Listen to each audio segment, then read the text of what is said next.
자, 이시면의 주식 뉴스공장 9월 네 번째 주간 총정리 네 번째 방송을 시작을 하도록 하겠습니다. 뭐 1부, 2부, 3부 통해 가지고 몇 가지 제가 심층 분석 부분들을 좀 해드렸는데 오늘 네 번째 부분에 죄송합니다. 네 번째 부분에서는 우리가 이제 항상 보면 그 투자 심리 부분들은 반복이 돼요. 투자 심리 부분들은 반복이 되고 그때 투자자들의 투자 심리는 반복이 되고 어떤 그 사건들이 났을 때 거기에 반응하는 그 반응이 다들 반복이 되는데 인지를 못해요. 왜? 왜냐하면 그 투자 심리 부분들이 영향을 주는 사건이라든지 변수 부분들, 주변의 변수 부분들이 계속 바뀌기 때문에 요건 자체가 바뀌니까 액션 부분도 틀릴 거라고 생각하지만 근본적으로 보면 거의 비슷하게 좀 진행되는 케이스 부분들이 있습니다. 그래서 그 부분들하고 그 다음에 다음 주에 이제 우리가 봐야 될 체크할 포인트 부분들 몇 가지 이 부분으로 정리하면서 일단은 네 번째 방송까지 진행을 하는 방향으로 일단 진행을 해보도록 하겠습니다.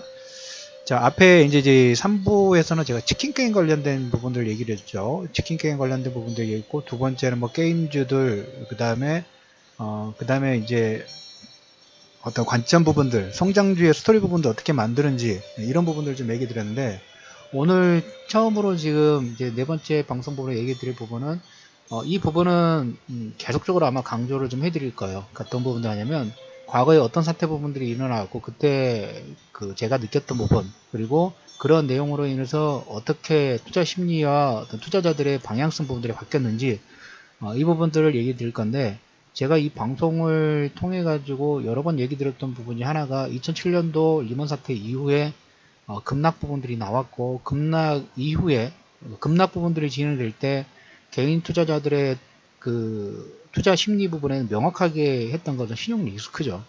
글로벌 전체가 뭐 다 폭락에 나왔기 때문에 그런 트라우마가 어떻게 영향을 줬던가, 그에 이제 본격적으로 이제 반등 부분들이 나왔을 때 트라우마를 극복하기 쉽지는 않아요. 왜냐면 그 자체가 우리나라도 보면 지정학적 리스크라는 하나의 명제가 계속 우리나라 시장의 변동성 부분들을 주기 때문에 이걸 극복하기는 쉽지 않은데, 외국인들은 변수 자체가 바뀐다는 부분들에 어떻게 투자를 했던가, 이런 부분들을 오늘 좀 분석을 좀 해볼까 합니다.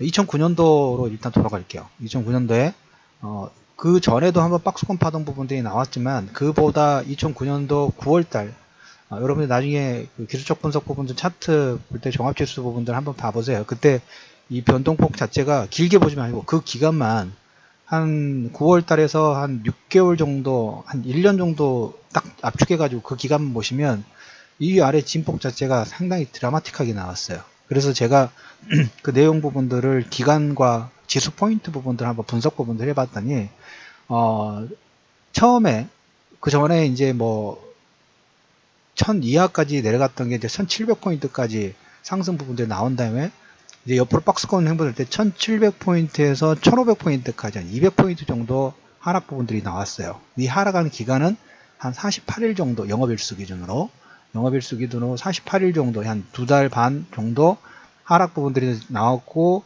뭐 그때 뭐 시장에서 많은 얘기가 나왔던 게 그게 좀 많이 나왔어요.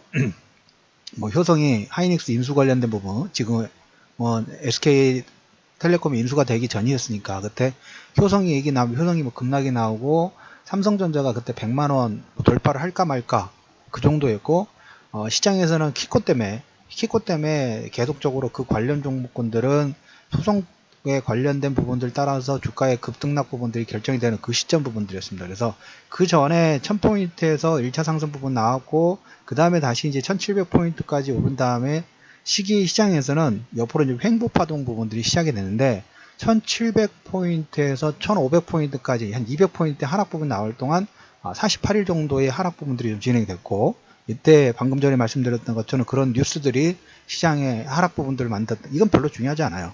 근데 그런 뉴스들이 화제가 됐다고 말씀을 좀 드리는 거예요. 자, 거기에 이제 두 번째로 2차 상승은 1500포인트에서 뭐 1700포인트까지 박스권 움직였다고 말씀을 드렸죠. 2차 상승은 35일 정도 상승을 했어요. 다시 1500에서 1700까지 올라가는데 35일 동안, 그러니까 48, 거의 한 50일 동안 하락 부분이 나오고 35일 동안 상승 나오고, 그 다음에 여기서 중요한 게 뭐냐면 이 2차 상승이 나왔을 때, 박스권 상단 부분 나왔을 때, 자, 한 30일에서 한 50일 정도 앞에 상승 파동 부분이, 앞에 1차 하락은 50일 정도 하락 나왔고, 반등은 30일 때, 35일 정도. 그 다음에 하락은 13일 만에 1700포인트에서 1500까지 그대로 스트레이트로 하락이 나왔어요.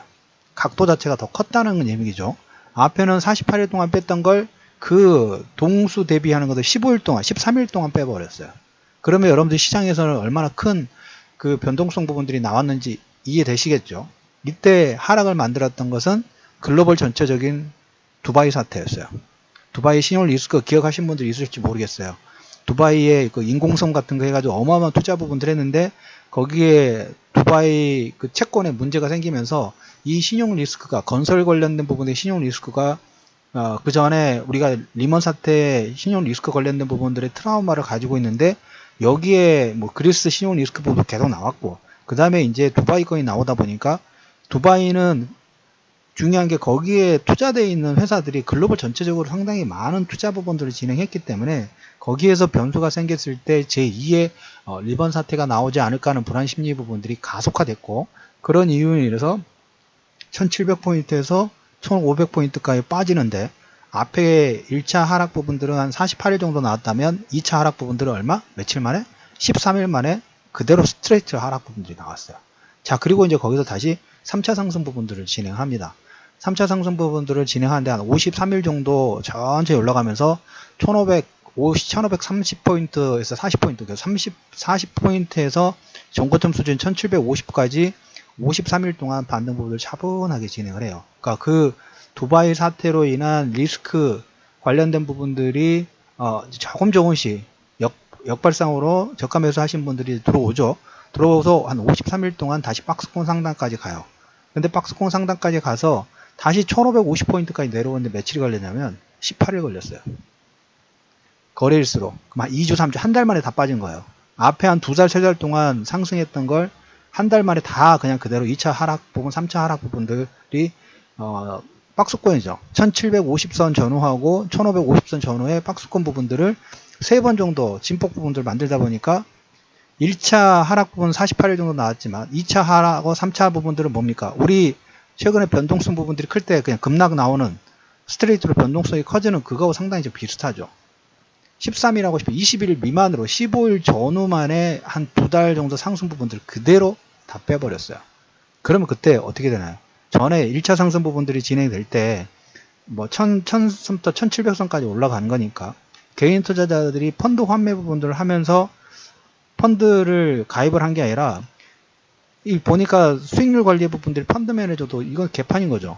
그리고 차라리 너희들한테 맡기느니 내가 하겠다. 좀 반등 나오니까 그때부터 펀드 환매가 계속적으로 들어와요. 근데 펀드 환매 부분들을 해놓고 있다 보니까 처음에는 이제 MMF 쪽으로 작은 부분들을 넣어놓고 있다가 이제 좀 반등이 나오니까 주식 해도 되나? 늦게 한 70% 80% 올라간 다음부터 그런 마인드로 해서 직접 투자로 들어오기 시작합니다. 그래서 어떻게 되나요? 박스권 상단에 정확하게 매수가 풀 몰빵이 들어오고 박스권 하대는 풀 매도가 나오면서 이걸 3번 정도 하다 보니까, 그때도 제가 지난번 방송에서 신용 잔고 관련된 부분들의 박스권 상단일 때 어느 정도, 박스권 하단일 때 어느 정도, 이거 사이클 부분들을 설명을 드린 적이 있었죠.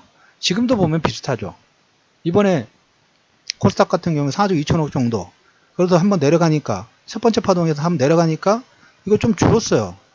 줄었는데 이번에 좀 반등 나오다 보니까 그대로 또 풀미수 해가지고 4조 5천억까지 내려갔죠. 이거 죽여야 돼요. 죽인다는 표현을 쓰면 죄송합니다. 외국인들 입장에서는 그냥 그렇게 물량 부분들을 끌고 가지 않아요. 신용 물량 부분들은 털고 간다. 그래서 앞에 보시면 2009년도에 이런 파동 부분, 두바이 사태, 그다음 아마 마지막이 미국의 신용등급 관련된 부분들 때문에 아마 한번 출렁거렸을 거예요. 제 기억으로는 그렇습니다. 그래서 상승은 30에서 한 50일 정도 차분하게 상승 부분들이 진행이 되지만, 하락 부분들은 어떻게 되나요? 2차 하락 부분들 13일, 3차 하락 부분들은 18일 정도, 한 2주, 3주 사이에 한 2달 동안 상승 파동 부분들을 그대로 그냥 스트레이트로 다 빼버렸죠. 이랬을 때 여러분들 한번 봐보세요. 지수가 이 정도 빠졌다 하면, 지수가 지금 200포인트죠. 지수가 200포인트예요. 그러면 우리가 지금 지수하고 대비를 해본다면 여기서 만약에 2000선 초반대까지 하락 부분들, 지난번에 1900선에서 2340선까지 2350선 전후까지 반등 부분들 쭉 반등 나왔죠. 그럼 2300 잡고 만약에 2100까지 전에 그 뭡니까 1700포인트에서 1500포인트까지 200포인트 뺐다고 가정을 하면 2300포인트에서 200포인트 빼면 2100이죠. 그럼 그때까지 투자 심리 부분들이 온전하게 있을 수 있어요. 물론 그거하고 단순 비교하기는 어렵습니다. 그때는 뭐 사건도 자체도 틀리고 지금 현재 시장 상황하고는 분명한 차이점 부분들이 있잖아요. 그때 2009년도에는 우리가 정말 더 큰 트라우마 부분들을 좀 가지고 있죠. 리먼 사태로 한 트라우마 부분들을 가지고 있었지만 지금은 그 정도까지는 아니죠. 그거 아주 위치에서 비슷한 걸 본다고 하면 자산 축소 부분들 한데 이거 어떻게 생각하지? 과거에는 다 안 좋았는데 이걸 어떻게 하지? 이런 불안 심리 부분들을 가지고 있는 건 사실이에요. 근데 이제 우리가 그 200포인트하고 지금 200포인트가 만약에 그런 가정 부분들을 했을 때 200포인트 조정법을 받는다고 그러지는 않겠지만 그런 가정 부분을 한다 하면 우리가 그걸 버틸 수 있는 힘은 뭐가 있을까요? 레버리지 쓰면 안 되겠죠. 일단 가장 기본적으로 레버리지 쓰시는 얘기를 든 적이 없으니까. 그리고 여기서 보면 13일 정도 그 다음에 2차 파동이 13일 하락, 3차 하락 파동이 18일 만에 200포인트를 그대로 빼버렸어요. 그러면 제가 이런 얘기를 드렸죠. 박스권 상단에서는 매도, 박스권 하단에서는 매수. 이번에도 똑같이 하면 되겠죠. 이번에도 똑같이 하면 돼요. 비슷하게 그런 비슷한 전략 부분을 하면 돼요. 왜? 여기는 왜일까요? 왜 그런 그 부분들을 할 수 있을까요? 실적이 기반이 되기 때문에. 우리나라 한국이라는 나라가 실적이 안 되면 이거 버틸 수가 없어요. 기본적으로 개별 종목군들도 마찬가지예요. 종목군들의 반등 부분이 나왔을 때 물론 실적이 퍼포먼스 부분들이 나오는데 그게 통상 유지가 돼야 된다는 조건 부분들이 따라 붙기는 합니다. 하지만 실적이 유지가 되면 그 하락 부분이 나오더라도 추세가 한꺼번에 꺾이지 않아요. 절대로. 한꺼번에 절대 꺾이지 않고 옆으로 뭡니까? 그 실적 추세 부분들에 따라 옆으로 횡보 부분들을 진행을 해요. 제조업 같은 제조업 기반 부분들이라든지 경기 기반을 해가지고 뭐 산업재라든지 소비재라든지 이런 그 관련 그 어떤 경기 상승에 대한 순환주들은 사이클 자체가 정말 상당히 정말 스무스하게 나오죠. 반대로 악화될 때도 뭐 저렇게 리먼 사태라든지 어떤 외부 충격 부분들 강한 충격 파동이 나올 경우에는 순간적으로 일시적으로 꺾인 부분들이 나오지만 그렇지 않을 경우에는 이 변수 자체가 정말 느리게 움직여요. 반대로 그래서 실적 관련된 부분들의 기반이 되는 종목군들은 하락이 나오더라도 상승이 나오더라도 차분하게 상승이 나올 때는 실적의 업그레이드 부분들 계속 확인하면서 주가의 상승 부분들을 키우고 하락이 전환이 되겠더라도 실적의 퍼포먼스 부분들이 그대로 큰 폭의 진폭 부분이 생기지 않으면 어떡해요? 옆으로 횡보해요. 네. 그래서 제가 오늘 여기서 첫 번째로 지금 말씀드리고 싶은 포인트는 뭐냐면 우리가 그 앞에 2009년도에 그런 박스권 파동 부분들을 보시면 200포인트 상하 밴드로 6개월, 7개월 동안 상승은 천천히, 하락은 급격하게 15일 전후로 인해서 하락 부분이 나오면서 어떻게 되나요? 개인들의 투자 심리 부분들은 완벽하게 망가뜨려 놓고 그 다음부터 2000선 넘어갔어요. 자, 우리나라 종합지수도 보시면 2340, 2400선 이거를 2400선을 잡고 신고가, 최고가 파도 부분들을 지금 넘어가려고 했다가 이번에 좀 꺾인 거죠. 정고점에서 최고 고가 부분도 넘어서지를 못하고 항상 보면 정고점을 넘어가기 위해서는 뭐가 필요하나요? 가격 조정, 기간 조정이 필요하죠. 그리고 뭔가 이 정고점 신고가 파동 부분들을 만들 때 뭐 유동성이 풍성하거나 아니면 실적 부분들의 퍼포먼스를 내든가 둘 중에 하나가 될 경우는 신고가 부분들을 내는데 자, 우리가 이제 실적 관련된 부분에서 삼성전자가 1사분기, 2사분기, 3사분기 실적에 대한 퍼포먼스 부분을 강하게 좀 내줬죠. 강하게 좀 냈기 때문에 자, 여기서 이제 그러면 삼성전자는 기본 하니까 기본 어느 정도 유지가 해주고 있죠. 유지가 해주고 있는데 다른 섹터가 누가 또 뒷받침이 될 건가? 이걸 관망을 하려면 뭐가 나오나요? 글로벌 경기에 대해서 상승세 부분들을 확인해야 되죠. 기술적 분석상으로 정고점에 대해서 가격 조정, 기간 조정 부분들의 이 시간 조정 부분들이 필요한 것처럼 이것도 경기 측면에서는 IT 전기전자 외에 플러스 뭐가 만들어질 건가? 뭐 자동차, 화학, 철강, 뭐 이런 섹터들, 뭐 아까 새롭게 꺼임주, 건설주 이런 부분들에서 실적 퍼포먼스 부분들이 업그레이드 되려면 뭐가 필요하나요? 경기 자체가 순항하고 있다는 그런 인덱스가 필요해요. 그게 되면 동시다발적으로 전반적인 상승 부분들이 진행이 되죠. 그 체인지가 되는 과정 중에 있어요. 이 시간은 조금 더 필요할 수밖에 없죠. 빨리 가지 않아요. 천천히 바뀌기 때문에. 그래서 오늘 제가 이 박스권 관련된 부분들을 제가 7월 달부터 이 방송 부분들을 시작을 했죠. 방송 부분 시작하면서 제 기억으로 3번 이상 얘기를 드렸어요. 3번 이상 얘기 드리고 오늘 또 얘기 드리고 향후에도 이런 관련된 부분들이 있으면 또 얘기 드릴 거예요. 왜? 이게 지금 보면 하락만 보이잖아요. 오늘 장대 음봉이 나왔기 때문에, 지난주 장대 음봉이 나왔기 때문에 하락만 보인단 말이에요. 하락만 보이고 그때 보시면 2차 상승이 35일이고 하락이 13일이었어요. 35일 동안 기분이 좋았어. 근데 15일 동안 13일하고 13일 전후에서 1700에서 200포인트 빠지면 여러분들 투자 심리 어떻게 될까요? 설령 거기서 만약에 3차 상승 부분이 53일 동안 반등 나왔는데 거기서 매수하신 분이 있을 수 있을까요? 손이 안 나가요. 손이 안 나간다고요. 그런데다가 3차 상승에서 53일 동안 반등했는데 그걸 또 18일 만에 그대로 또 빼버렸죠. 그리고 나서 1500포인트, 2000포인트가 넘어갔어요. 그러면 1500에서 2000포인트 넘어갈 때 그걸 매수할 수 있었을까요? 여러분들이 만약에 투자 심리 부분을 봤을 때 저는 아니라고 봐요. 근데 외국인들은 그걸 보고 어떻게 했나요? 물량 부분을 슬슬 오케이 털어내고 물량 받아가지고 2000포인트 넘겨버렸어요. 그런 사건 부분들이 비일비재해요. 1년에 한 번씩 최소한 1년에 한두 번 정도는 이렇게 변동성 꼬리가 몸통을 흔드는 장이 계속적으로 일어납니다.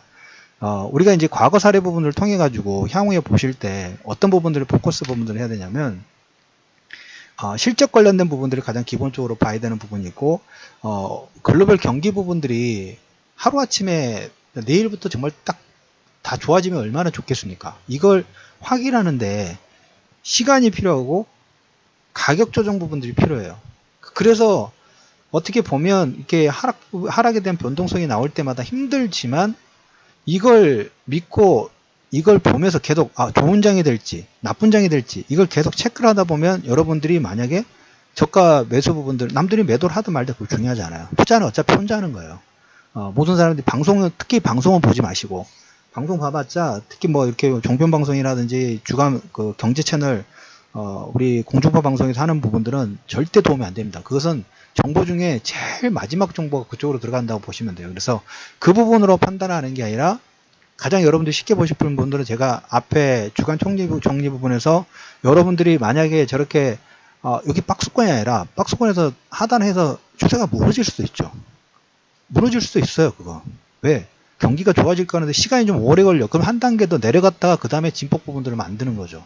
이 정도에서 진폭 만들고 여기서 고점 돌파, 박스권 상단 돌파 부분이 나올 거는데 여기에서 박스권 하단 부분들 일부러 오버슈팅 부분들 이번에 달러 같은 경우에도 마찬가지예요. 92 정도에서 원래는 그 정도에서 반등이 나와야 되는데 한 번 더 살짝 더 밀어버렸죠.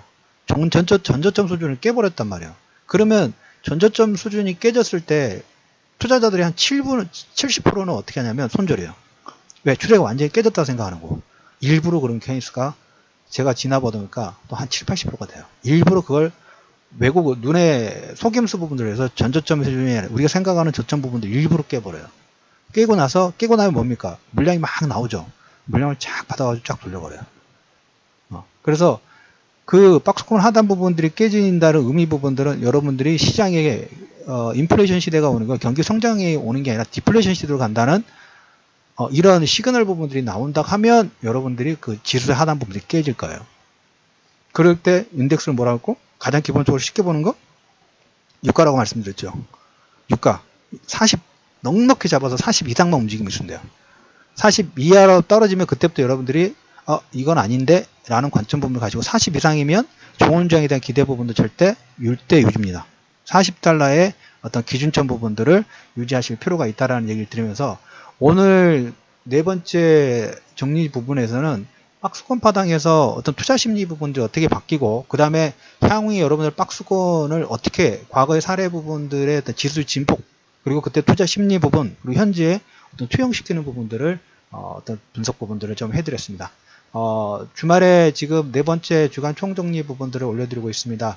뭐 말씀 안 드려도 잘 해주실 거로 보는데 공유 그 다음에 추천 버튼 많이 눌러주시고 주변에도 힘내시라는 차원에서 그 메신저 여러분들 그 공지사항에 올려드렸습니다. 공지사항 부분에서 링크 들어오시고 주변 분들에게도 링크 부분들을 많이 좀 전달하셔가지고 같이 좀 힘내실 수 있도록 그렇게 해주시면 될 것 같고요. 지금 노래 한 곡 마무리하면서 네 번째 방송 부분들은 마무리하도록 하겠습니다. 자, 모두 힘내시고요.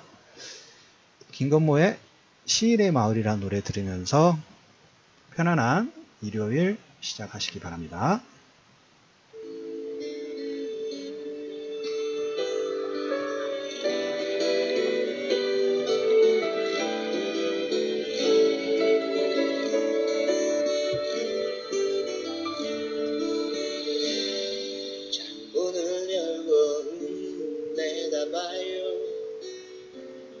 저 높은 곳에 우뚝 깔린 깃발 펄럭이면 당신의 텅 빈 가슴으로 불어오는 더운 열기에 세찬 바람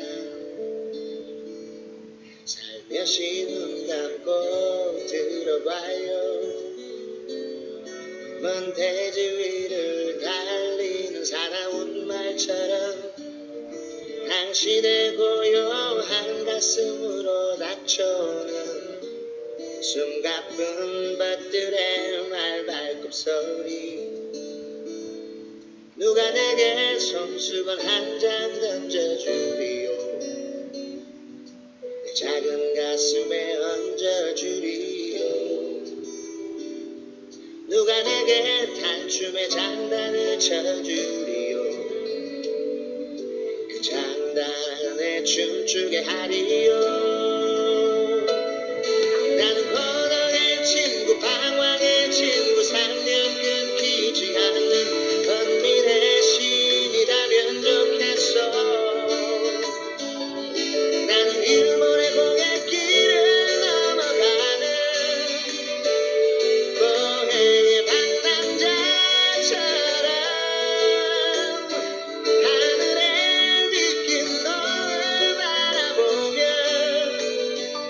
시내 마을에 밤이 오는 소리 들을까요